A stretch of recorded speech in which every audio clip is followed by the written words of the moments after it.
Hi all, it's Michelle from Cozyegg, and today is Thursday, August 24th, 2023, and this is episode 129. So here we are again. It's been a little while, as is always the case, but we're here nonetheless. It is August in Texas, which means that it is 8 million degrees outside. And it's just kind of miserable. We've not had rain in I don't know how long, because it's been months, I think. So what can you do but stay inside and stitch, right? So that's what I've been doing. So I have several things to show you.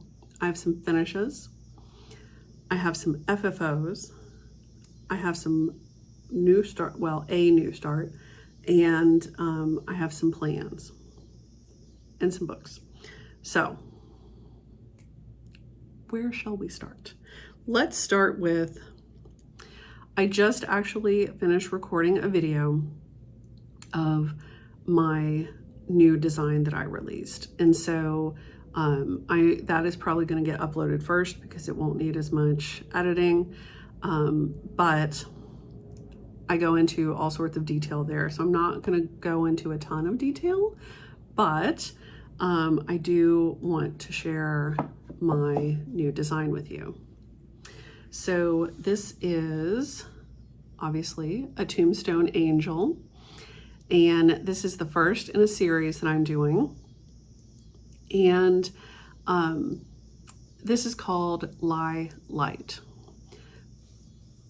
because of the words in the verse here. So let me tell you a little bit about this verse. So I stumbled across this and then went searching for the source of, what it was, and found that this is, it's actually an adaptation of an older poem that is often attributed to Mark Twain. This is attributed often to Mark Twain.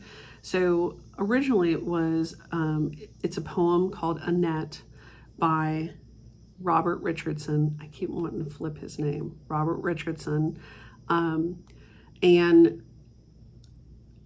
when Mark Twain's daughter, Susie, died, he had this adapted version of this verse inscribed on her tombstone.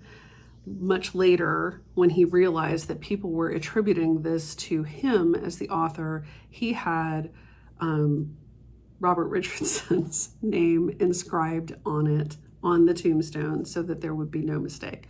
But the meaning is the same, but the words that Twain used are slightly different. And when I saw it, I just absolutely fell in love with it. It spoke to my heart.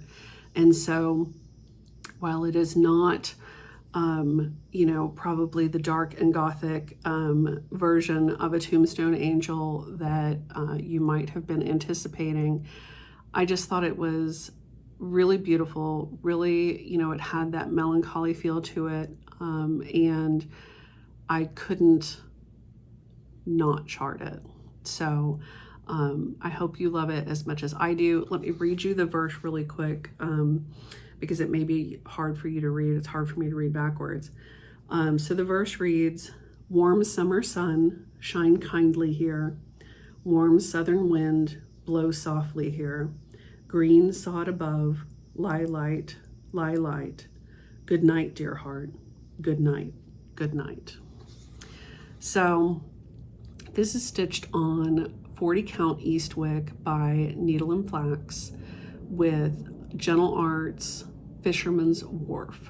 And it's a really, I know this is out of focus, but I want you to see the color variegation. So it goes from like a bluish gray to kind of like a Havana brown. So almost like an olivey brown, which I just thought was really, really beautiful.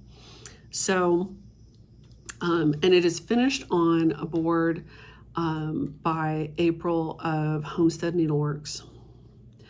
She does an absolutely fantastic job. This is the first time I've used one of her boards, and it is not the last, for sure.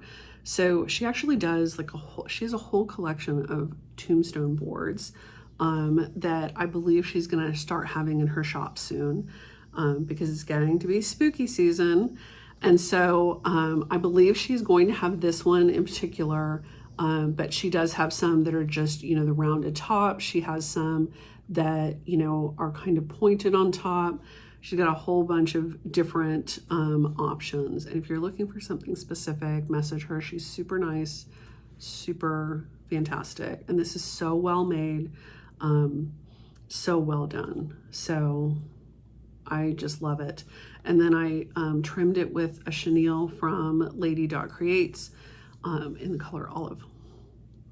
So, new release, it is available as a PDF download on my site.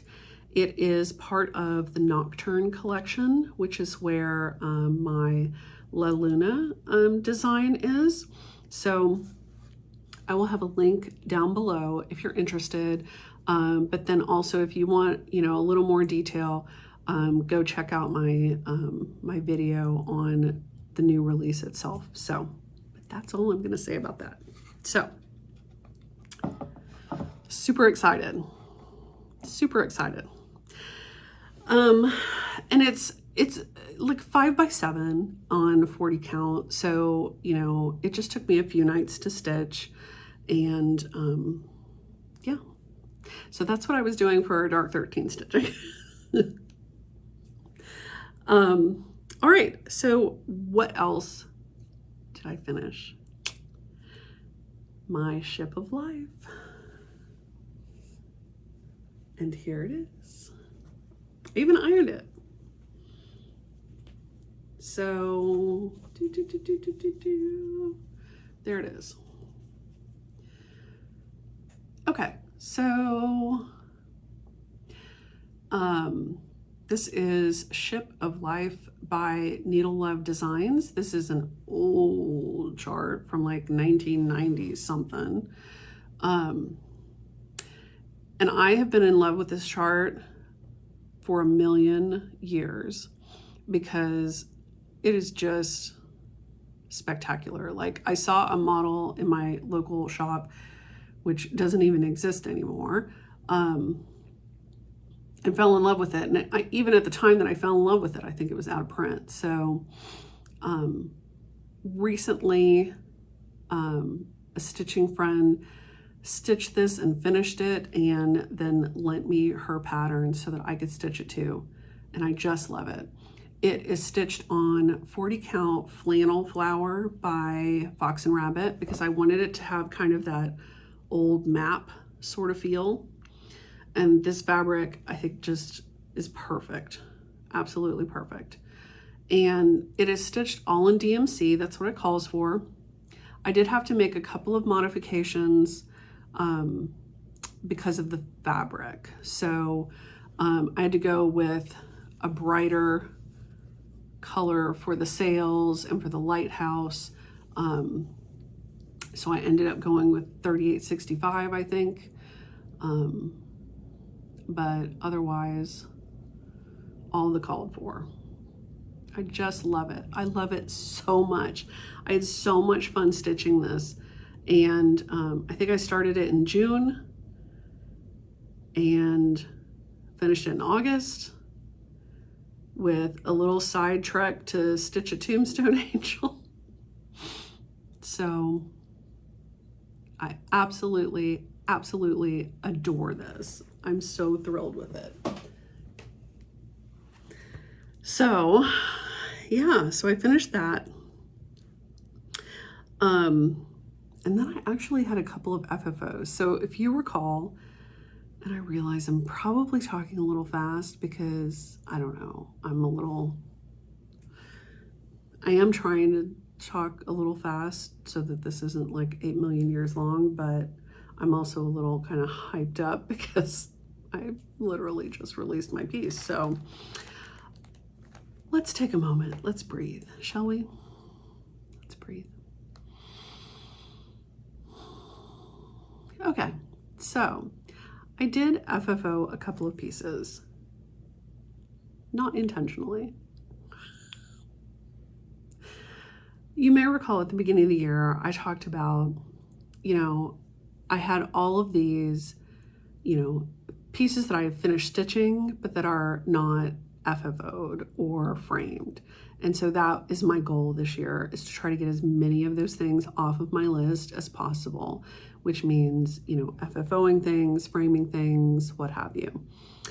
And so I've done almost nothing in that regard this year. Just things being what they are.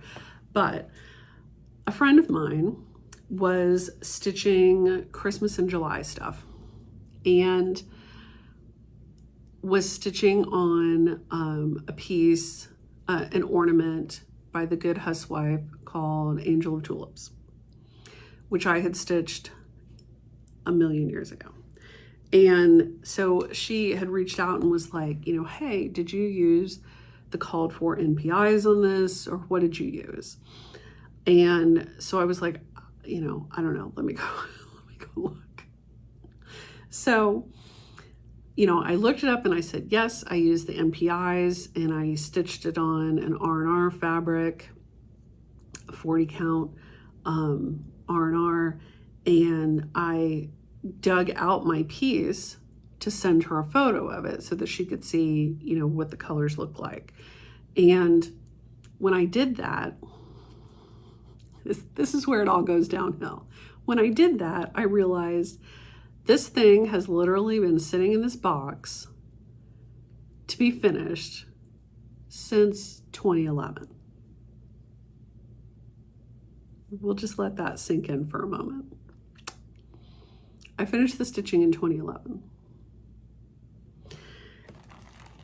So I decided, I was sort of shamed into FFOing this because I was like, this is ridiculous. So, and I had put the piece on, on cardboard. I had done the backing piece.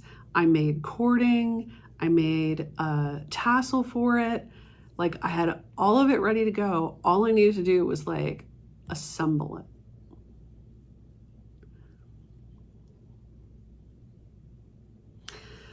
So it's done now.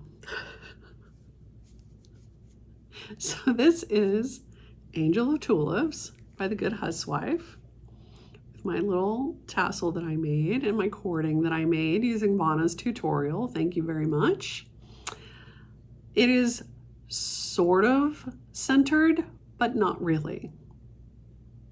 But who knows what past Michelle was thinking. She was probably thinking, I want to get this freaking thing done, and then, set it aside. Here's the backing fabric that I use, which I thought was pretty. So yeah, all I had to do was, sandwich the two pieces together, sew this cording on, attach this tassel, whatever. Like, it literally took, 30 minutes or something. I love, love, love this pattern so much. I stitched it twice. So the first time I stitched it and finished it and gave it away in exchange. And then I stitched it again for myself, and then, well, you know what happened. So, but I love it. And I did use I used DMC for my cording and for my tassel. I wasn't going to use MPI for that, but very happy with it. So this is now done and off my list. Hurrah. And while I was at it, I had another piece that was sitting there that also needed to be FFO'd, that just, like, I had the front and the back done, I had the cording done, I just needed to sew it all together. And this one, my cording is not great, but it's finished, so we're happy about that. So this is, I stitched this Astara piece. This is by the Primitive Hair. I've stitched it for myself that I finished into a pillow. I had stitched this for a friend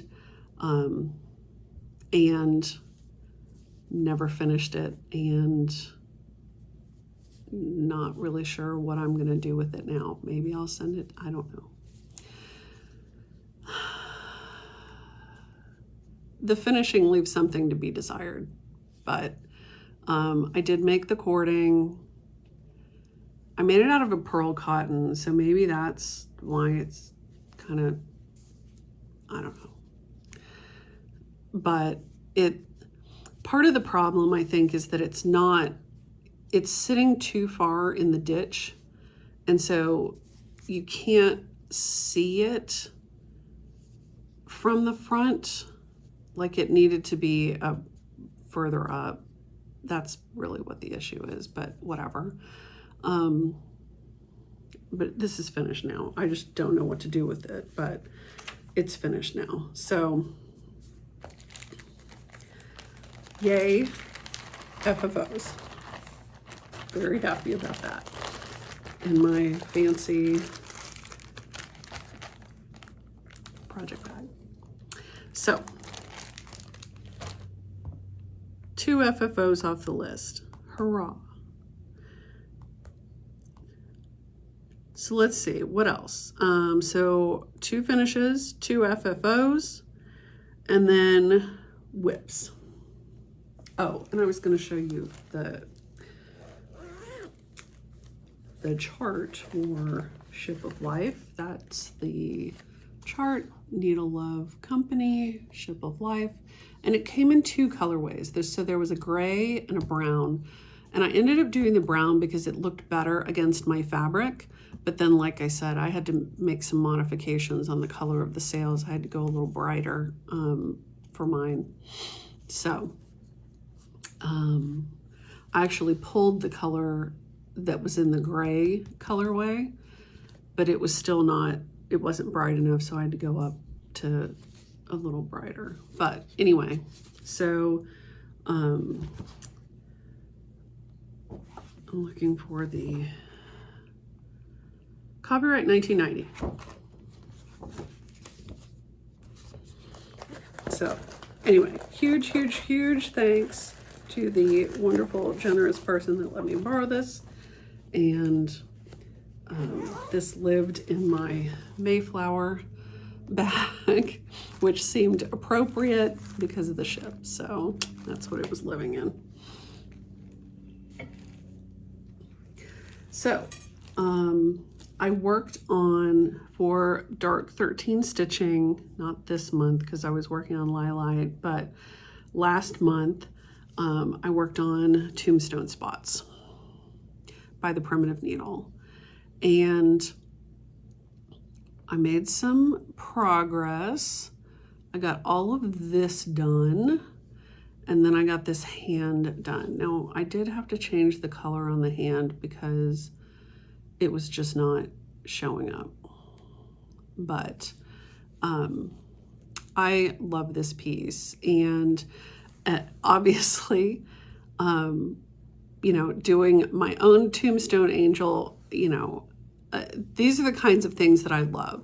I love all of the symbolism in, you know, that was used in tombstones, like the weeping willow and the death's head, obviously the tombstone angel, the keys, the finger, the hand pointing up, the hourglass, just absolutely love it.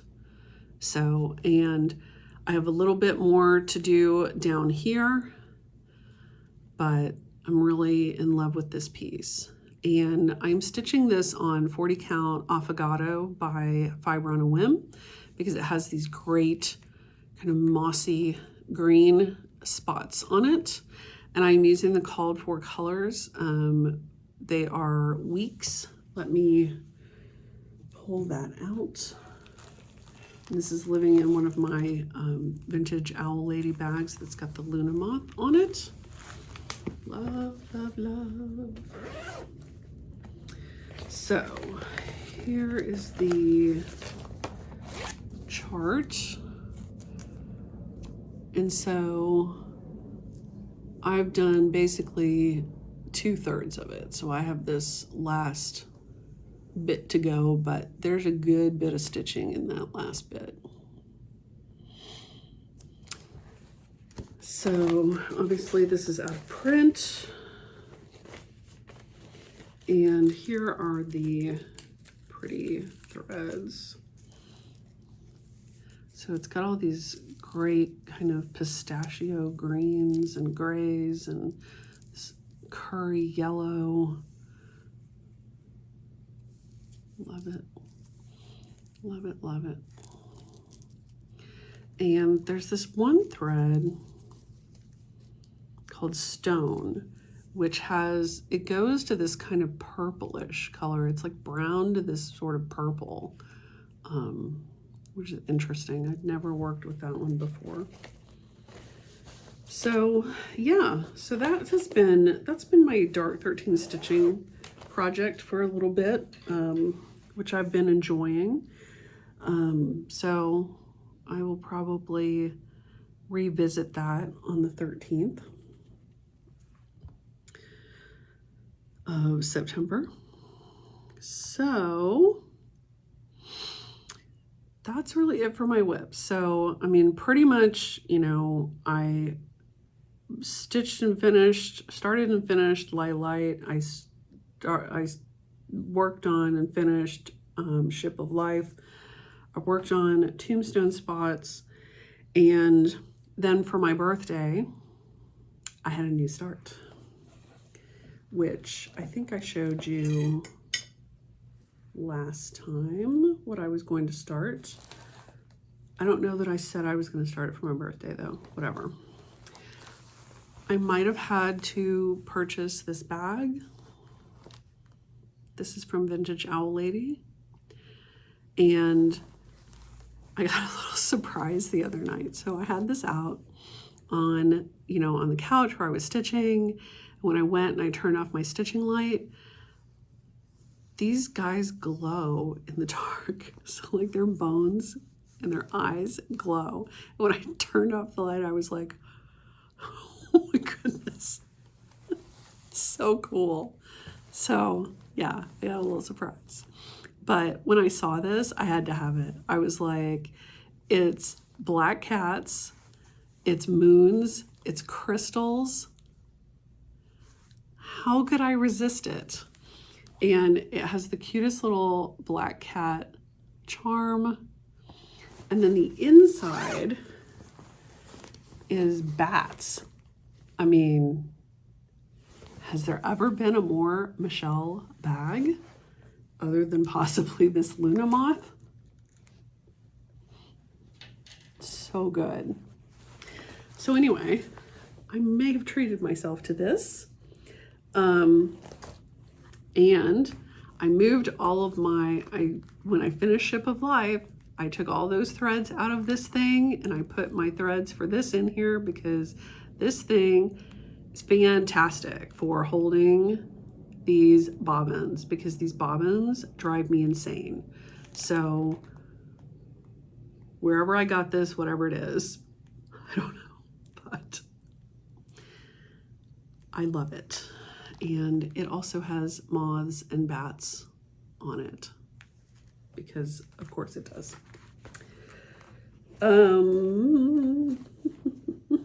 Okay, so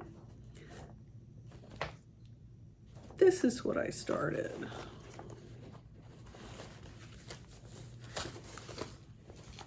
The Greenhouse of Oddities Sal by Lola Crow.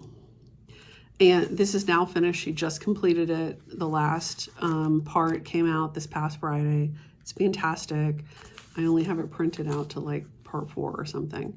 But I fell in love with this. It's got that whole like Victorian Gothic vibe.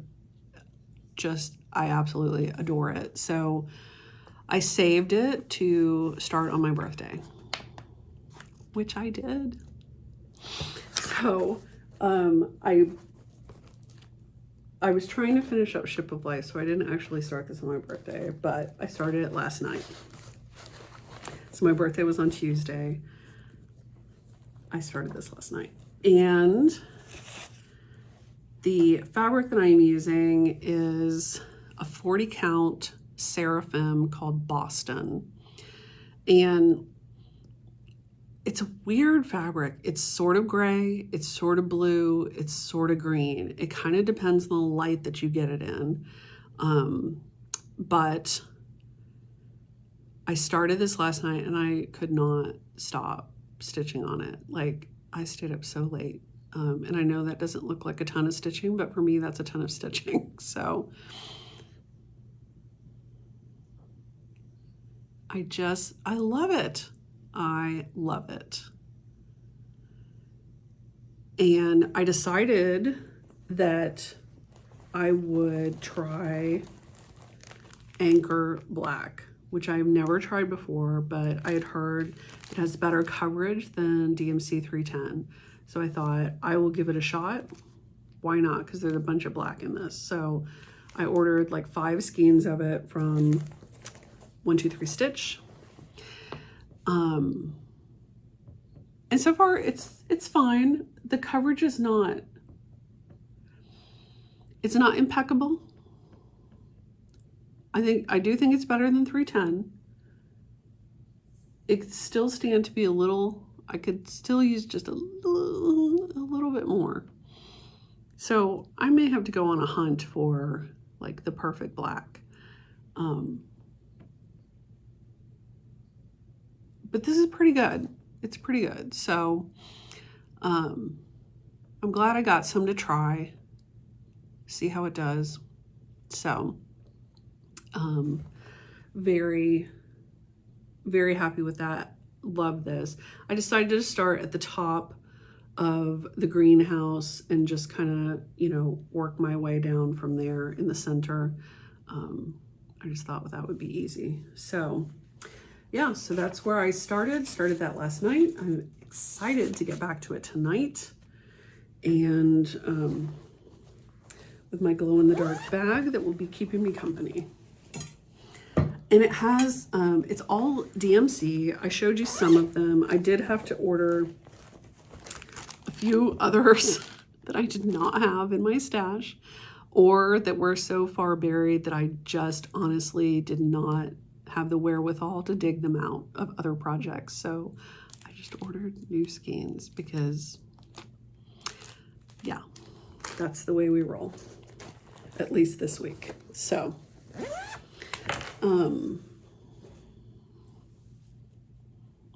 yeah, so Greenhouse of Oddities, I'm so super excited about it.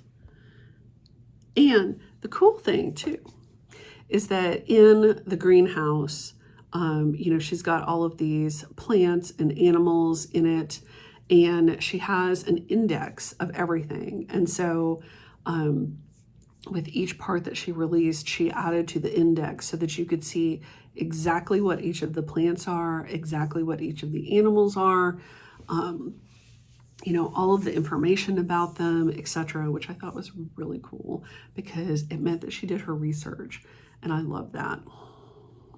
So, yeah, very cool. So, let's talk plans a little bit, shall we? So I'm going to keep working on my greenhouse. I will probably work on tombstone spots for Dark 13 stitching in September, but since we are almost at September, and of course it's sampler September,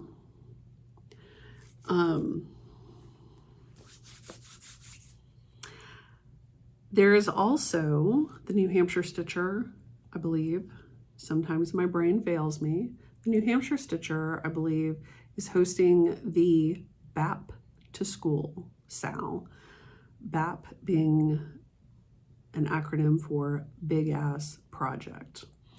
And we all know that I love a big ass project. So I thought, perfect. You know, what better to get out for Sampler September than a big ass sampler? And so I decided that I would get out my Dutch Beauty because it has been calling to me. And it seemed also like kind of the perfect segue, you know, like starting my greenhouse of oddities, you know, the prequel to Dark October stitching. I'm going to work on my dark beauty. So let's look at where it is. And it is in a ginormous bag because I have like 8 million flosses in here. Seriously, it's like tote. All right. This is Dutch Beauty, if you've never seen it before. And this is, why is it failing me? This is from Perman of Copenhagen. And it's just a beautiful, beautiful example of a Dutch sampler, and it is humongous. So, you know, I've wanted to stitch this for a long time, but what kept throwing me off was some of the colors were just sort of, you know, not my thing. Now, when you see it stitched up, the colors are much more beautiful than what it appears here. And there's a couple different, you know, versions of it. So there's like straight from the thing, from the chart, but then there is also a brighter conversion where the colors are just a little bit, you know, knocked up a little. That sounded terrible. The colors are like one notch up, you know, on the brightness scale. But I just wanted to do my own thing because.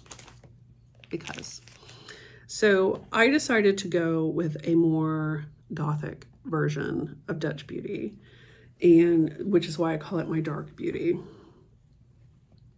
And I started in the bottom right-hand corner for some unknown reason, other than everybody else that starts this always starts at the top left corner, and I got tired of looking at that corner. So I decided to do the opposite and start with the bottom right. Plus there's a lion in the bottom right, and I really wanted to stitch him. So here's where I'm at. So I dyed this fabric myself. I started with 40 count mallow, which is a weird linen, but not linen.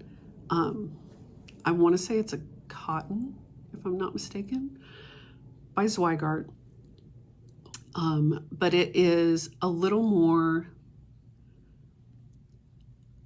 cost-friendly than linen. And because I had to buy a yard of it, I was like, this works for me because I'm going to dye it anyway, so what do I care? So I dyed this myself because I wanted, you know, a gray, and I was afraid to try to order one and spend, you know, like $1 million and it be not a good gray. So here's where I'm at. So I started here, and I'm choosing my colors as I go. So it's not a 1-for-1 conversion. I'm just sort of doing it as I go. I am undecided on this border vine. I know I've stitched a whole bunch of it, but I'm not convinced that I love it. I like the flower colors. I am not convinced on this green, so that green may be coming out, but really love how that turned out. My black roosters that I love. And then the last thing that I stitched on here was this pot of flowers. And I just love it. I based the color scheme for this on, there is an artist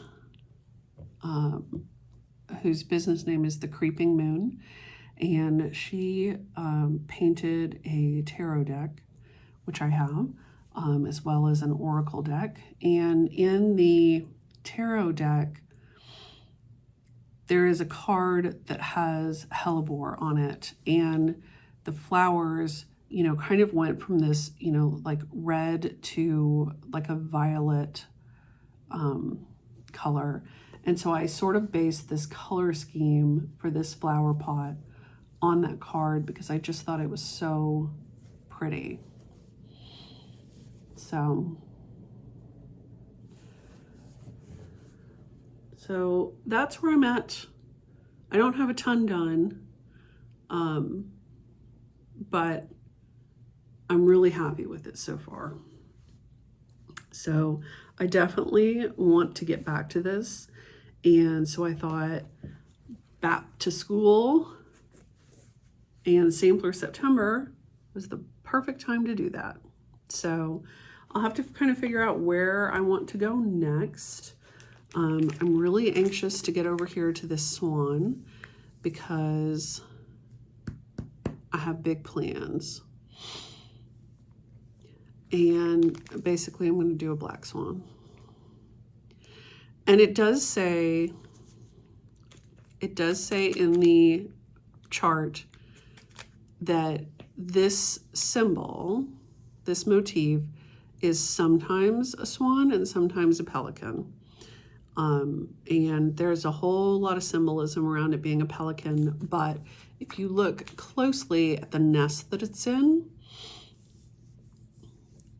all roads lead to this being a swan. The neck, everything. So,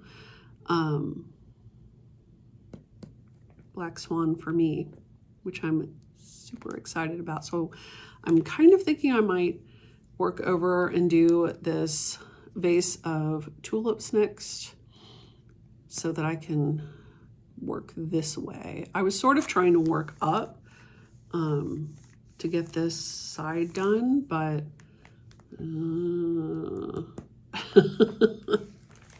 not that I'm going to get anywhere near that swan in September, but yeah. So that is my plan, is to work on my Dutch beauty for Sampler September and back to school. I have another sampler that's a whip that I would really also like to get back to, but I'm just going to kind of see how it goes. So I'll let you know. So that kind of concludes the stitching. I am going to insert some vlog clips at the end here, like I have been doing. I did want to mention a couple of things. So one is that after I recorded last time and I talked a lot about my new planner that I purchased, I realized that I have been calling it the wrong thing. So I keep calling it Hibonacci, and it is a Hobonichi. So allow me to correct myself. It is a Hobonichi weeks planner.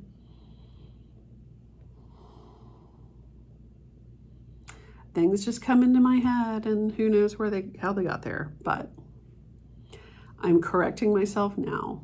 So still using my planner, still loving it, still working really well for me. Still doing my commonplace book, which is also working really well for me. Love it. And it is just the perfect place to put ideas and quotes and articles and thoughts and collections and what have you. Totally separate and different from toe was getting down. Totally separate and different from a journal. But it has been super, super helpful. So yeah. The other super exciting thing that has happened is that we bought new couches, which I know for some of you that is not super exciting, but for me that is super exciting. And it was a long, drawn out process. And we attempted to buy couches like last July or last September, and it was a whole thing. And so for Memorial Day, or no, not Memorial Day, for 4th of July this year, we were like, all right, we're gonna try it again. And so we bought a new coffee table and we bought a new rug. And so you can see that in some of the clips. You can see the love seat that they brought us with no couch. So like we ordered a love seat and a couch. We only got the love seat.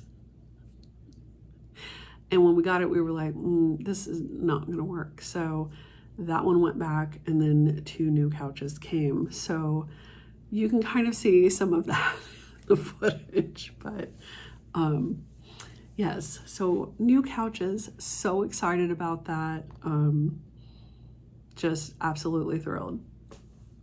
All right, so let's talk about books really quick, and then I'm gonna head out. So the last time I saw you, I talked about I was having a really hard time reading, and I was in the process of getting back to my reread of the Fever series by Karen Marie Moning, and I was reading Fever Song, and I was just struggling. And some of that was because I think, with my mom dying, she and I, used to share books. We used to read a lot and talk about books. And so I think some of that, was just wrapped up in losing her. But I was reading this book one afternoon, and there's a scene in here, I won't give any spoilers, but there's a scene in here where one of the characters is talking about, her loss and her grief and sadness and anger and guilt and, all of those things. And I just completely broke down, and it was like something about that broke it free for me. And I think it's, I think really some of it was that I get so much out of reading, and books affect me so much emotionally, which is part of what I love about reading. But I think that I was subconsciously not allowing myself to read because I was trying to hold it all together. And when I read that scene and I just allowed myself to totally break down, it sort of just broke that free for me. And I'm still not reading as much as I had been, but I am back to reading regularly, which is huge. So there's something to be said for the emotional catharsis of reading. So, and letting yourself feel. So I finished this right at the beginning of, maybe not. I finished this in July. And then I am now a member of the Sampler Guild of the Rockies in Denver, and they have a book club that they do. And so I signed up for their book club, and the first book that they were reading was called The Wedding Dress Sewing Circle by Jennifer Ryan. And so my library had this, and so I checked it out and read it. And the book is set in England during wartime, which is not my fave thing to read. So I was a little hesitant about it, but the book was so good. It was so good. It was very readable, very enjoyable, and I highly recommend it. It, you know, some of it is about, the community of women and coming together and supporting each other. And some of it is about, allowing yourself to grow and be who you are, and sort of step out of the box that you've put yourself in. So very well worth it. And I attended, they had the book discussion on Zoom. I attended that, and that was so lovely. I have so missed being part of a book club. And so it was really nice to be able to talk books. And, of course, the book is sort of centered around a sewing circle, and, so talking about handwork and how that can kind of bring people together. It was really nice. It was exactly what I needed. And that was like at the beginning of August. So I'm really looking forward to the next book that we're going to read, which unfortunately is not at my library, so I'm going to have to buy it. But I'm looking forward to that. And so after I finished that book, I went to the next book in the Fever series called High Voltage. And you can't even see where my bookmark is. I'm not super far into it, but I'm about there. But I am really enjoying it. I love this series. This is the last book that I have previously read. So there's one more book after this one. It's the end of the series. I've not read it before, so I'm looking forward to reading that one, but at the moment, currently enjoying this one. So I need to finish that up so that I can read the next book for book club and get a move on. So I think that's it for me. Like I said, I'm going to, add in my vlog clips here at the end if you're interested. Just about, what I've been up to, what I've been doing, and give you a little bit of a interlude for your day. So yeah, so like I said, I did a separate video on my new release.